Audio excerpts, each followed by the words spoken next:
The Prophet came to interpret the Quran, is the practical application of the meanings of the Quran, and as mentioned in the verse that was recited earlier, an overarching principle that the message of Islam comes up to is, we have not sent you but. Anybody remember the verse? The verse that was recited today in the introduction. We have not sent you except as mercy to mankind. So mercy is one of the fundamental, and this even linguistically, when you say there is nothing but, in Arabic, it means there's absolutely nothing in the essence of this message except mercy. And this is where scholars came to interpret this and said, basically, a common sense deduction or understanding of that verse is that anything, even if it's called Islamic law by somebody, that is not merciful, cannot be an Islamic law. It can be an interpretation of an individual or a scholar or school of thought, but that the overarching principle is that everything should serve that purpose. And this is where Sharia, when you talk about a path to justice, a path to a goal, that Islam came to liberate people's minds, to liberate people's lives, to direct them to the Creator, so that there are overarching principles in every aspect of life. It is difficult to separate spirituality from rituals, from practical life issues. This is where people say the common phrase that Islam includes or encompasses all aspects of life. You have spirituality, you have the spirit, the heart, you have the mind, and then you have the practical things that you do with your hands and feet and the actions that you take forward. So there's this 3D, I would call it, 3D connection between the heart, the mind, and the practice, the actions that we do. This reflected in the character of the Prophet, in the way that he understood and implemented and practiced the texts of the Quran. And he told the companions, the Quran explained the minimum and the maximum, explained the boundaries of your life. Anything in between is for you to make the judgment on. Anything in between is open-ended, meaning anything in between, you decide whether it's good for you, you follow it. If it's bad for you, you don't follow it. And this is where Shariah law comes in. Nothing but mercy to mankind. So that means that there's this principle that guides even legal scholars when they come in and interpret text and say, well, there's two interpretations. One that seems very harsh and one that seems a little bit more kind and merciful. And one of the great scholars, legal scholars in Islamic law, made this statement even. He said, anything that does not lead to the benefit of the people has nothing to do with God's laws. And so this is one of the things, is that it has to lead to a purpose. And this is where also before the legal scholars came and laid out the principles of Islamic jurisprudence, there's these overarching principles for the goals and objectives that every ruling in Islam should accomplish. And those are called the 5 main objectives of Islamic law. The first would be the protection, the promotion, the preservation of faith. And this is where you protect people's rights to believe in the faith that they believe in. That there's no compulsion in religion. That's a verse in the Holy Quran. That nobody is allowed to attack others. You can discuss, you can talk. There's freedom in discussing and choosing the faith that you want to follow. But basically that your freedom ends at the lines of the freedom of the next person. So there's this protection that the whole society preserves faith.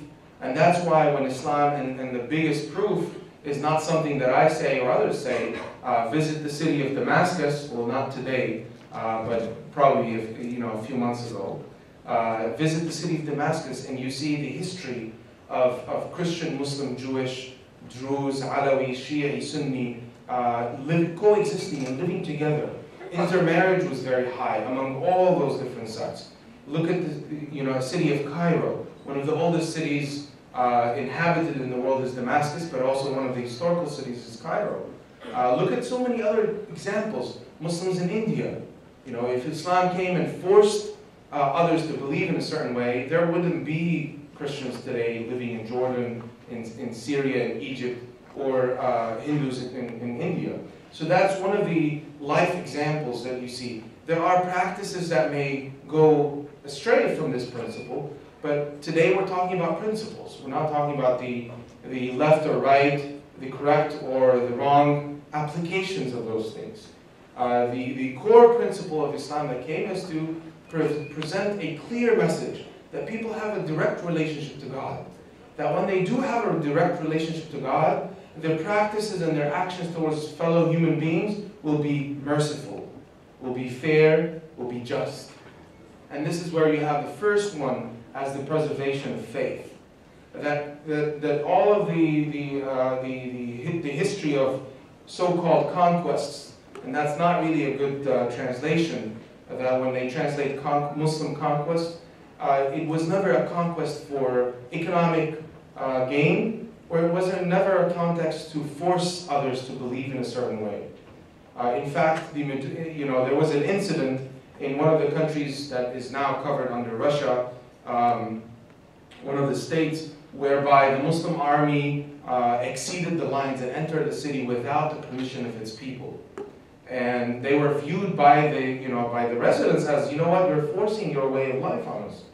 So they took a delegation and went to the governor back in Medina, traveled all this space to basically present a lawsuit against the Muslim army. And the judgment was in their favor. The Muslim army was ordered by the Muslim ruler to pay all the compensation for the damages that they have done, and to withdraw their forces out of that city. When the Muslims entered Turkey, for example, oppression of religion, forcing people to believe in a certain way, is not acceptable in Islam. And therefore, freeing people to believe in their own way, to follow their path that they believe in and their passion leads them to, is one of the fundamental foundations in Islamic law.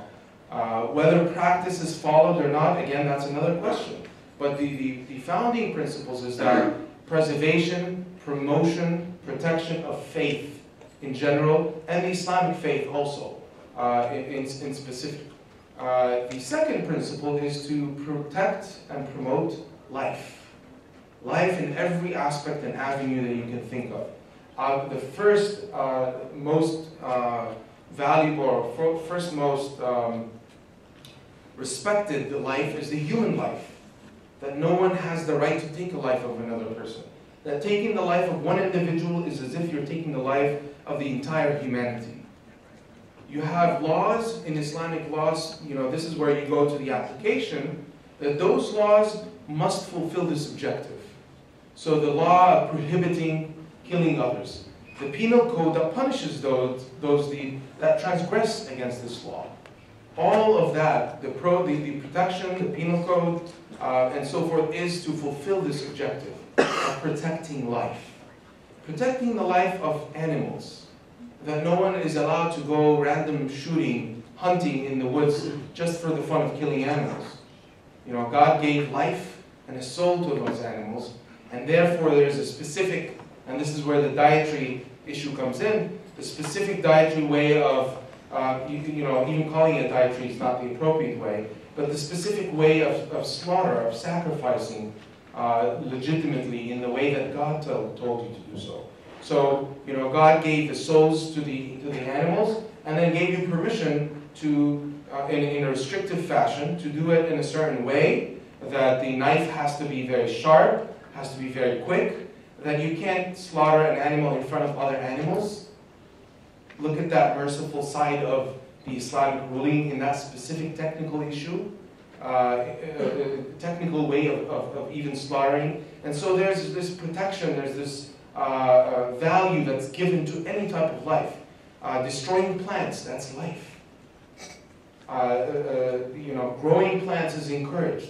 There's this saying that by the Prophet, peace be upon him, that if somebody is encouraging people to grow trees, especially fruitful trees, but any type of trees that bring green to this life, that bring life again to this life, life over life as the Quran calls it.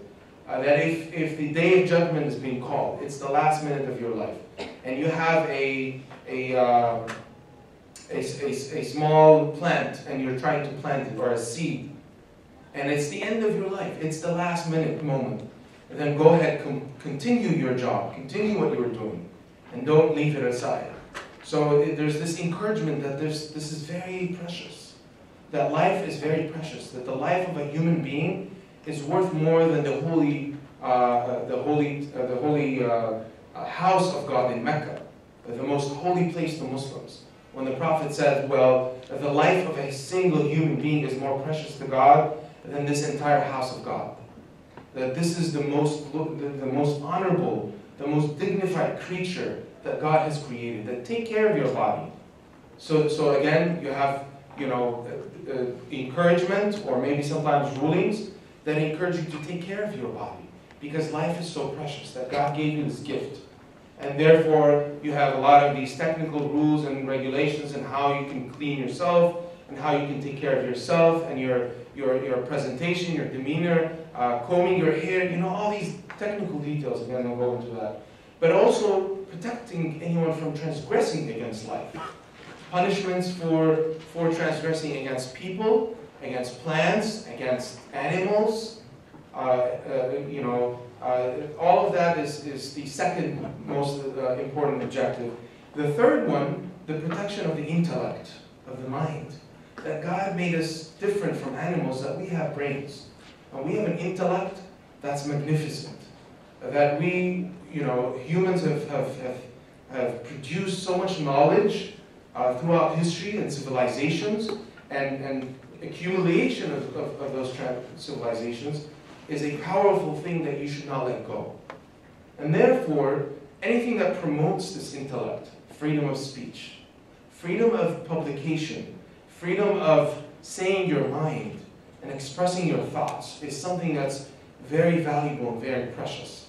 When kids used to come to the Prophet, peace be upon him, and they feel shy from saying something in front of them, he would encourage them. Why are you shy?